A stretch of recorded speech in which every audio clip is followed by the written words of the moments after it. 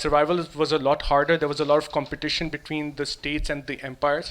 So that those kind of pressures bred innovation in a way that the easier living in the Islamic empires did not have those kind of pressures to breed as much innovation. What is your thought on this? That's a very sensible point of view.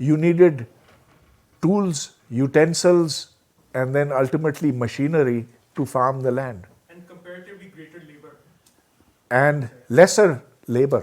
That's why the innovations came. Innovations come so that you can produce more with the same amount of labor or get by with a lesser amount of labor.